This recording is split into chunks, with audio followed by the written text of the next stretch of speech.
Wings deployed. চলতি বিপিএলে সিলেটের ব্যাটিং সাফল্যের বড় ভরসা হয়ে উঠেছেন পারভেজ হোসেন ইমন। টানা 2 ম্যাচে দলের জন্য অসামান্য অবদান রেখেছেন তিনি। তবে এই 2 ম্যাচে ওপেনার হিসেবে নয়, নাম্বার 4-এ খেলে সবাইকে রীতিমতো চমকে দিয়েছেন পারভেজ ইমন। তার নিজেকে এই বদলে ফেলাটা মঙ্গল বয়ে আনতে যাচ্ছে বাংলাদেশ জাতীয় ক্রিকেট দলের জন্য।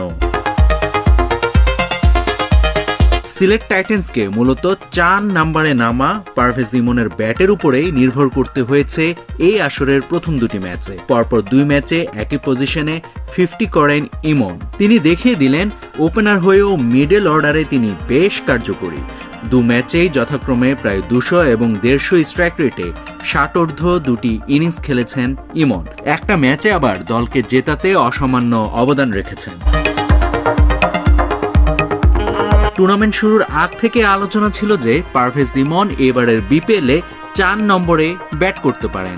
জাতীয় দলে আয়ারল্যান্ডের বিপক্ষে শেষ টি-20তে এবং এর আগে ভারতের বিপক্ষে এশিয়া কাপে একই পজিশনে ব্যাটিংয়ের অভিজ্ঞতা রয়েছে তার। ইমনের স্পিনের বিপক্ষে ডমিনেট করার যে চেষ্টা সেটা চোখে পড়েছে এই প্রতিটি ম্যাচে।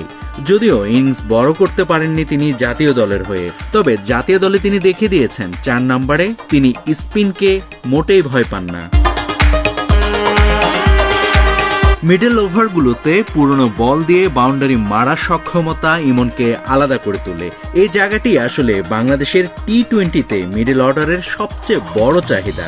স্পিনের বিপক্ষে সুইপ কিংবা স্লগ সুইপ, এমনকি অফ স্টাম্পের বাইরের বল স্কোয়ার ড্রাইভে কাভার অঞ্চলে পাঠানো সবই ছিল এবারের বিপিএলের প্রথম 2টি ম্যাচে।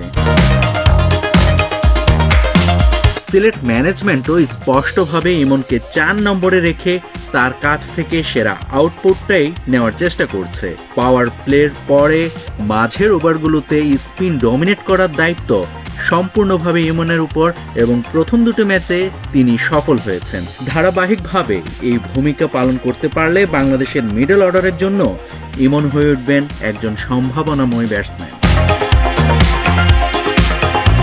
নাভিদ হাসান, সোনালী নিউজ।